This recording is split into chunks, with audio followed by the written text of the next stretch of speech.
बिस्मिल्लाहिर्रहमानिर्रहीम। Chapter wooden ball की translation ख़त्म करने के बाद आज हम करेंगे इसकी एक्सरसाइज कॉम्प्रीहेंशन। क्वेश्चन आंसर्स हैं सब। फर्स्ट क्वेश्चन है, where did the family live? Where did Manfred do for a living? Family कहाँ रहती थी और मैनफ्रेड अपने गुज़र औक़ात के लिए क्या करता था? Who was थेकला? थेकला कौन थी? ये आंसर तमाम यहाँ मैंने लिखे हुए हैं, आप इसको कॉपी कर सकते हो। Where did the family live? The family lived in a small town in Germany. Family Germany के एक छोटे कस्बे में रहती थी। What did Manfred do for a living? Manfred अपनी गुज़र औक़ात के लिए या ज़िंदगी गुजारने के लिए क्या करता था? He made furniture for a living. He made furniture for a living. Next question है, हु वाज थेकला? थेकला कौन थी? Thekla was the wife of Manfred. Thekla Manfred की बीवी थी। Why did Kurt's hand shake? Kurt's के जो उनका grandfather था विलियम का, उसके हाथ क्यों कांपते थे? Because he became old and weak. क्योंकि वो बूढ़ा और कमज़ोर हो गया था। Why was William making a wooden bowl? William क्यों एक लकड़ी का प्याला बना रहा था? He makes a wooden bowl, वो लकड़ी का एक प्याला बनाता है। To make his parents realise their mistakes, क्योंकि वो अपने पेरेंट्स को चाहता था कि उसके पेरेंट अपनी मिस्टेक को, अपनी गलती को रियलाइज़ करें, मान जाएं। तो इसका इतना भी आंसर काफ़ी है। To make his parents realise their mistake, इतना भी। और अगर पूरा करें तो much better, he makes a wooden ball to make his parents realise their mistake. Next question है, how did Thekla and Manfred treat the old man? बूढ़े आदमी के साथ थेकला और मैनफ्रेड का रवैया कैसा था? उसको कैसे ट्रीट करते थे? Their behave was unkind to the old man. उनका रवैया बूढ़े आदमी के साथ नामेहरबान था, यानी उनके साथ अच्छा नहीं था, मेहरबानी वाला नहीं था। इन दोनों के बारे में ये वर्ड यूज़ किया गया है। मैनफ्रेड एंड थेकला के लिए देयर बिहेव, उनका रवैया, वॉज अनकाइंड, नामेहरबान था, टू द ओल्ड मैन, बूढ़े आदमी के लिए। Whose eyes filled with tears? किसकी आंखें आंसुओं से भर गईं? एंड वाई, और क्यों? Eyes of Manfred and Thekla filled with tears. थेकला और मैनफ्रेड की आंखें आंसुओं से भर गईं because they realised their mistake, क्योंकि वो अपनी गलती को जान गए थे, उन्होंने अपनी गलती तस्लीम कर ली थी। क्वेश्चन नंबर 2 है, who looked in the room? कमरे में किसने देखा? थेकला एंड मैनफ्रेड। जब विलियम नहीं मिल रहा था तो रूम में किसने देखा था? Thekla and Manfred looked in the room. तो ये शॉर्ट आंसर है, इसलिए इतना ही काफ़ी है। Who asked the question? किसने सवाल पूछा? Thekla asked the question.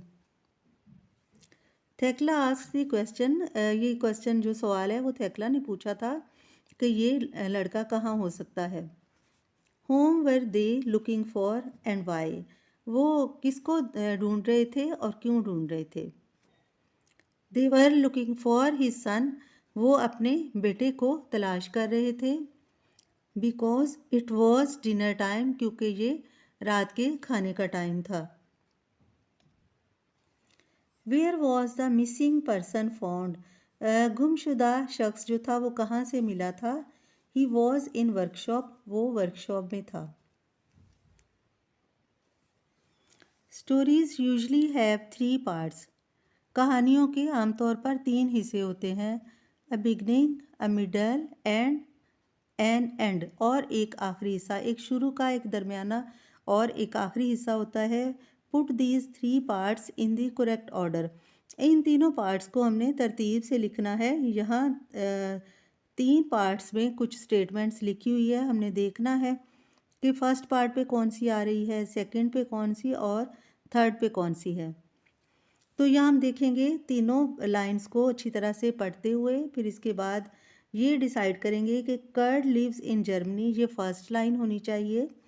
Kurt lives in Germany with his son, अपने बेटे के साथ जर्मनी में रहता था। His daughter in law and his grandson William, और वो उसकी डॉटर इन लॉ, उसकी बहू और उसका पोता भी उसके साथ रहता था। Kurt is a carpenter and teach them all carpentry, और उनको तमाम अपना हुनर सिखाता था या उसने सिखाया। ये देखिए, ये पहली लाइन है क्योंकि यहाँ से किसी का तारुफ कर रहे हैं, कर्ट का तारुफ है, तो ये स्टार्टिंग में पहला हिस्सा है। नेक्स्ट हिस्सा ये है नंबर 2 पे, ये मैंने निशान लगाए हैं। Kurt gets old and clumsy, Kurt बूढ़ा हो गया था और बिल्कुल ही सुस्त और अनाड़ी सा हो गया था, जैसे कि वो अपना सारा हुनर भूल चुका था। His son and daughter in law get angry, उसका बेटा और उसकी बहू, बेटा और उसकी बीवी उस पर नाराज़ होते थे। They make him eat on his own from a wooden bowl, वो उसको खाने के लिए एक प्याला देते थे कि जिसमें वो अपना खाना एक लकड़ी के प्याले में खाए, यानी वो अपना खाना खुद खाए और लकड़ी के प्याले में खाए। देन जो थर्ड एंड लास्ट पार्ट है वो ये है।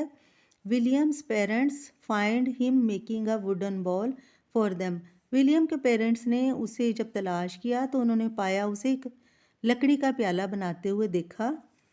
दे realise that they have been unkind to Kurt and they change, जब उनको एहसास हुआ कि वो बिल्कुल नामेहरबान थे, उनका रवैया अच्छा नहीं था कर्ट के साथ, तब वो चेंज हो गए। तो इस तरह ये तीनों जो पैराग्राफ हैं इनको हमने अरेंज कर लिया है नंबर 1, 2 एंड 3 पर। तो ये स्टोरी इस तरह कंप्लीट हुई।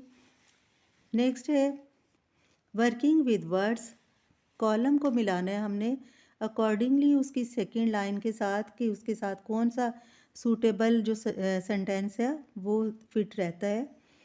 मैच द फॉलोइंग, ए में है इन द इवनिंग, इवनिंग में क्या था। दे सैट डाउन टू डिनर, वो बैठते हैं डिनर के लिए या बैठे डिनर के लिए, सैट सेकेंड फॉर्म है, वो डिनर के लिए बैठ गए। दे बॉट हिम, उन्होंने ख़रीदा, उन्होंने क्या ख़रीदा। अ चीप वुडन बॉल, एक सस्ता लकड़ी का प्याला। दे ऑल लिव्ड, कहाँ रहते थे। They all lived in a little old house, एक पुराने छोटे घर में। इन अ लिटल, एक छोटे पुराने घर में वो रहते थे। नंबर 4 पे है द सन अर्नड, उसका बेटा कमाता था। इसके आगे हम क्या लिखेंगे, अ गुड लिविंग, एक अच्छी इनकम कमा लेता था। द लिटल बॉय, छोटा लड़का, वॉज मेकिंग अ बॉल, एक प्याला बना रहा था। नेक्स्ट हम करेंगे एक्सरसाइज बी का question number 2। Find words in the story for the following, ये जो लाइन है एक एक लाइन, इसके अकॉर्डिंग टू हम वर्ड ढूंढेंगे स्टोरी में से कौन से थे। A person who makes things out of would, एक ऐसा शख्स जो कि लकड़ी की चीज़ें बनाता है उसे क्या कहते हैं। टू कट वुड और स्टोन इनटू शेप्स, लकड़ी को काटता और स्टोन्स और पत्थर को काटता है और उसको अच्छी शक्ल देना, उसको क्या कहते हैं। लकड़ी या पत्थर को काट कर उसे शक्ल देना कार्व कहते हैं उसे। The father of one's mother और फादर, किसी का माँ का या बाप का जो फादर है उसे क्या कहते हैं, grandfather. A room where someone does a job, एक जगह जहाँ कोई काम करता है उसे क्या कहते हैं, वर्कशॉप कहते हैं। द वाइफ ऑफ वन सन, किसी के बेटे की, अपने बेटे की बीवी को क्या कहते हैं, डॉटर इन लॉ। यहाँ मैंने इनके आंसर लिखे हैं, ये आप देख लें। ये फर्स्ट है, फर्स्ट का आंसर है कारपेंटर, बढ़ई। सेकंड का है कार्व, तराशना, यानी स्टोन और वुड को काट कर उसे तराशने को क्या कहते हैं, कार्व। और मदर और फादर के वालिद को क्या कहते हैं, ग्रैंडफादर।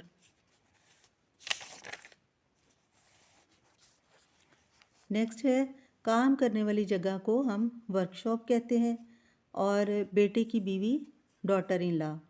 नेक्स्ट एक्सरसाइज सी में learning about language, verbs, tenses. Verb को हमने देखना है। वर्ब किसे कहते हैं? वर्ब एक्शन वर्ड को कहते हैं जिसमें कोई काम का करना या होना पाया जाए। Doing verb are called verb. Doing words are called verb. Do you remember, क्या आपको याद है? Word you learned about verb, क्या आपने वर्ब के बारे में क्या सीखा? A verb is a doing word. Verb जो है वो काम करने वाला वर्ड है, लफ्ज़ है। Example, Naila screamed when she saw the snake. Naila चीख पड़ी जब उसने सांप को देखा। अब यहाँ चीखना जो है ये उसका एक एक्शन है, इसलिए ये भी वर्ब, और सॉ देखना ये भी एक्शन है। ये दोनों वर्ब कहलाते हैं। इसी तरह है शी सॉ द स्नेक, उसने सांप को देखा। शी स्क्रीम्ड, ये प्रोमिनेंट वर्ड जो हैं ये वर्ब हैं। नेक्स्ट हम करेंगे पैराग्राफ में से वर्ब को अंडरलाइन करना है। Underline the verbs in the following, यहाँ से हमने वर्ब को अंडरलाइन करना है। नायला सैट, नायला बैठ गई बिसाइड द रोड, रोड के एक तरफ। यहाँ हमने ये बैठना उसका एक्शन है या डूइंग वर्क है, कोई भी उसने काम किया है इसलिए इसको अंडरलाइन किया है। शी रीड, वो पढ़ रही थी। हर बुक एंड वेटिड, वो किताब पढ़ना वर्ब, और वेटिड इंतज़ार किया ये भी वर्ब। फॉर द बस, बस के लिए। अ बॉय केम, और एक लड़का आया। आया जो है ये भी वर्ब है। और the wheel of the bicycle hit, hit verb है, स्टोन के साथ बाइसिकल का पहिया लगा। द बाइक फेल, फेल भी एक वर्ब है, गिरना, क्योंकि बाइक गिर गई, ये वर्ब होगा। द बॉय वेंट फ्लाइंग, लड़का उड़ा, यानी उसको हिट हुआ तो वो एकदम से उड़ा और काफ़ी दूर जाके गिरा। थ्रू द एयर, हवा में। एंड लैंडेड, और ज़मीन पर आ गिरा। In front of Naila, Naila के सामने। लैंड करना या गिर जाना ये भी वर्ब है। कैच, पकड़ना। Catch the bus next time, बस में बैठो next time. Said Naila, Naila ने कहा। सेड भी वर्ब होगा। दी बॉय स्माइल्ड, स्माइल देना, मुस्कुराना, ये भी वर्ब है। एंड रब्ड, और उसको साफ करना, मसलना, हिज नीज, अपने घुटनों को, ये रब्ड भी वर्ब है। नेक्स्ट उसी पैराग्राफ को आगे बढ़ाते हुए वर्ब की हमने जो सूटेबल फॉर्म है उसको यूज़ करना है फिल इन द ब्लैंक्स के लिए। फर्स्ट में है they dash for an hour every afternoon. तो जब रोज़ एक काम किया जाता है तो वो प्रेजेंट टेंस में होता है। उसको जैसे कि वो रोज़ रेस्ट करते हैं 1 घंटे के लिए हर दोपहर को। करते ते है का यूज़ है तो इसलिए इसको प्रेजेंट इंडेफिनिट टेंस में लिखेंगे। रेस्ट को हम एज़ इट इज़ लिख देंगे क्योंकि इसमें हम एस या ई एस का इजाफा नहीं कर सकते बिकॉज़ यहाँ प्लूरल वर्ड है, यहाँ हम ज़्यादा लोगों के लिए यूज़ हो रहा है, इसलिए हम इसको एज़ इट इज़ इस तरह लिखेंगे। अगर सिंगल होता ही होता फिर हम इसके साथ एस का यूज़ कर सकते थे। Jason and Mary are playing with their friends in the garden now. और जो अब काम हो रहा है ये प्रेजेंट कंटिन्यूस है, इसमें आईएनजी का यूज़ होगा। उसके साथ अगर 2 लोग हैं तो आर का यूज़, अगर कोई सिंगल होता है सपोज सिर्फ मैरी होता या जैसन तो फिर इनके लिए इज़ प्लेइंग आना था, लेकिन अब ये 2 हैं तो आर प्लेइंग, क्योंकि ये 9 अब काम जो है वो जारी है। सारा ड्रैंक, सारा ने पिया। A whole glass of milk, तमाम दूध का गिलास उसने पूरा पी लिया। बिफोर गोइंग टू बेड, बिस्तर पर जाने से पहले। लास्ट नाइट, जो पिछले दिन की बात है तो यहाँ सेकंड फॉर्म आएगी, ड्रिंक नहीं आएगा। ड्रैंक हमेशा सेकंड फॉर्म जो है वो गुजरे हुए वक्त के लिए यूज़ होती है, इसलिए हमने वर्ब की सेकंड फॉर्म यहाँ यूज़ करनी है। She watches television every evening. यहाँ भी इसके मुताबिक, ऊपर वाले सेंटेंस के मुताबिक, कि जो काम रोज़ होता हो उसके लिए प्रेजेंट टेंस यूज़ करते हैं, लेकिन यहाँ शी सिंगल है, यहाँ दे था तो हमने एस या एस का इजाफा नहीं किया था। यहाँ शी है तो यहाँ हम ई एस का वॉच के आगे, एच के आगे हम हमेशा ई एस लगाते हैं, सिंगल एस नहीं लगता। तो इसलिए she watches television every evening, वो हर शाम को टेलीविजन देखती है। नेक्स्ट है अमीन। यहाँ वर्ड रह गया है कैच का। Amin catch a cold last week but is better now. Amin जो था वो उसमें उसे सर्दी लग गई थी या बीमार था लास्ट वीक में, बट इज़ बेटर नो, लेकिन अब वो बेहतर है। तो जब वो बीमार था, कैच अ कोल्ड, या उसे ठंड लग गई थी, तो इस यहाँ कैच नहीं होगा, ये लास्ट वीक की बात है। अकॉर्डिंग टू हमने देखना है कि काम कब हो रहा है। लास्ट वीक में हुआ है तो हमने इसकी सेकंड फॉर्म लगानी है, और अगर अभी जारी है तो फिर इसको प्रेजेंट कंटिन्यूस में लेके आएंगे। इसलिए ये पास्ट टेंस है, इसमें हमने सेकंड फॉर्म यूज़ करनी है, कैच को कॉट में चेंज करना है। नेक्स्ट एक्सरसाइज डी में है read the list of words. In words की लिस्ट को पढ़िए। बी केयरफुल हाउ यू से दी वर्ड्स।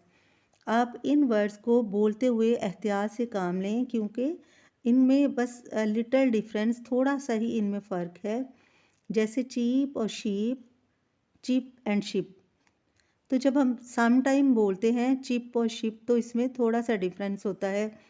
बच्चे इसको अक्सर ऐसे ही बोल लेते हैं, जैसे चिप को भी शिप बोल देते हैं, उनकी आवाज़ इस तरह होती है। तो हमें या टीचर्स को चाहिए कि जब बच्चों को इसकी बार बार प्रैक्टिस करवाए, उनको बार बार कहें कि इसको क्लियरली बोलना है, चीप शीप। इन वर्ड्स की रिवीजन करवाएं। देयर और दे आर को सम टाइम बच्चे जो है वो दे आर की जगह पर देयर ही लिख लेते हैं, या देयर की जगह पर दे आर बोल देते हैं। इसलिए इसकी भी प्रैक्टिस होनी चाहिए कि दे के बाद थोड़ा सा हमने साइलेंट रहना है, फिर आर बोलना है, दे आर। और ये देयर है, ये इकट्ठा है। अब है स्टीर स्टेयर। अब थोड़ा सा इसमें डिफरेंस है, स्टीर और स्टेयर। इसका भी बच्चों को बार बार उनको रिमाइंड करवाना है, ग्रुप में बिठा के उनको लाउडली उनको बताना है कि इस वर्ड को कैसे बोलना है और इसमें कितना डिफरेंस है। अब है ईयर और ईयर। ये दोनों ईयर और ईयर को हम इसी तरह एयर ईयर, इसमें थोड़ा सा फ़र्क है, और अर्ली और ईयरली, इसमें भी थोड़ा सा फ़र्क है। इसलिए इनके छोटा छोटा जो डिस्टेंस है, इसमें डिफरेंस है, उनसे वर्ड की मिस्टेक होती है। और बच्चों की हैबिट ऐसी है कि वो जो बोलना सीखें तो वो थ्रू आउट उसी को ही बोलते रहते हैं। लास्ट में है फार और फॉर। इसको हमने इसका डिफरेंस कायम रखना है, फार और फॉर का, और फेयर और फियर इसका भी। Choose a word and say it aloud to your friend. Can he she spell the word correctly. यहाँ हमने एक वर्ड को चूज़ करना है। इसके बारे में ही बताया गया है कि कोई जब ये इससे रिलेटेड है कि आपने अपने फ्रेंड से कहना है कि एक वर्ड को चूज़ करे, उसे सिलेक्ट करे और उसको पढ़े उसके करेक्ट स्पेलिंग के साथ। क्या वो उसको उस तरह से सही प्रोनाउंस कर सकता है या कर सकती है। क्वेश्चन नंबर 3 है the letter C has both hard and soft sounds. Letter C के एक हार्ड साउंड है और एक सॉफ्ट साउंड है। हार्ड साउंड वो होता है कि जो जब हम बोलते हैं तो थोड़ा सा उसे पता चलता है, हमें बोलते हुए थोड़ी सी दिक्कत होती है। लेकिन जो सॉफ्ट साउंड होता है वो बिल्कुल ईजीली हमारे मुंह से उसकी अदायगी हो जाती है। नोटिस द हार्ड के। सी का जो एक साउंड के में यूज़ होता है, जिस तरह कि कप और कैट, तो उसमें के का साउंड जो है वो मुंह से निकलता है। बट जब हम इसको कॉल सेल या सिटी कहेंगे तो बड़े आराम से इसको सॉफ्ट साउंड कहते हैं, सी के साउंड को। तो यहाँ मैंने ये एक लिस्ट है, तो इसमें लिस्ट में हमने इनको सेपरेट करना है, के साउंड को और एस साउंड को। तो मैंने इनको सेपरेट किया है। हमारा सी साउंड में क्या आ रहा है? सी साउंड में साइकिल, सेल, सिटी और सर्कल। और के साउंड में क्या है? Cut, coat, car, cup. और जब हम बोलते हैं तो क्लियरली हमें पता चलता है कि के को साउंड में थोड़ा सा हार्ड यूज़ किया जाता है, हमें थोड़ी सी मेहनत लगती है कट कहते हुए और सेल कहते हुए। जैसे सी से जब हम प्रोनाउंस करते हैं सिटी, ये बहुत इजीली हम कह सकते हैं, और कट कहेंगे तो थोड़ा सा हमें उस तरह की आसानी नहीं होगी। तो इस तरह ये लिस्ट है दोनों वर्ड्स की। नेक्स्ट क्वेश्चन है एक्सरसाइज ई में, do you have grandparents, where do they live? क्या आपके पास आपके ग्रैंड पेरेंट्स हैं, आपके दादा जान दादी जान हैं, और वो कहाँ रहते हैं? What did they do to earn their living? उन्होंने अपनी ज़िंदगी गुजारने के लिए क्या किया? Do they still work? क्या वो अभी तक काम कर रहे हैं? Think about your grandparents for a few minutes. कुछ देर के लिए अपने ग्रैंड पेरेंट्स के बारे में सोचिए। Then tell the other in your class some interesting things about them. और फिर उनके बारे में वो बातें बताइए जो आपको अच्छी लगती हैं या पसंद हैं। Parents and grandparents are a blessing. जो हमारे वालदैन और ग्रैंड वालदैन हैं वो अल्लाह ताला की रहमत हैं। We should be thankful for the blessing in our lifes. हमें उनकी ज़िंदगियों के लिए उनके होने का एहसास जो है इसके लिए हमें शुक्रगुजार होना चाहिए। Think of some things you are thankful for the write a few sentences about them. You could start like this. आप इस तरह से उसको स्टार्ट कर सकते हो। I am thankful for my family because they. तो यहाँ मैंने बच्चों के लिए छोटा सा पैराग्राफ लिखा है, बहुत लंबा नहीं है, ये बिल्कुल शॉर्ट सा है। इसमें माई ग्रैंड पेरेंट्स के नाम से वो इसको शुरू करेंगे। I have my dear grandparents, मेरे पास मेरे प्यारे दादा जान या दादी जान हैं। दे लिव विद अस, वो हमारे साथ रहते हैं। ये उसी जो क्वेश्चंस हैं उनके रिलेटेड ही आगे से आंसर भी बने हैं। बोथ वर टीचर्स, दोनों टीचर्स थे। No they are at home, वो घर में होते हैं। बिकॉज दे बिकेम ओल्ड, क्योंकि वो बूढ़े हो गए हैं, क्योंकि अब वो बूढ़े हो गए हैं। I love my grand parents, मैं अपने ग्रैंड पेरेंट्स से मोहब्बत करता हूँ या करती हूँ। एंड प्रे फॉर देम, और उनके लिए दुआ करती हूँ।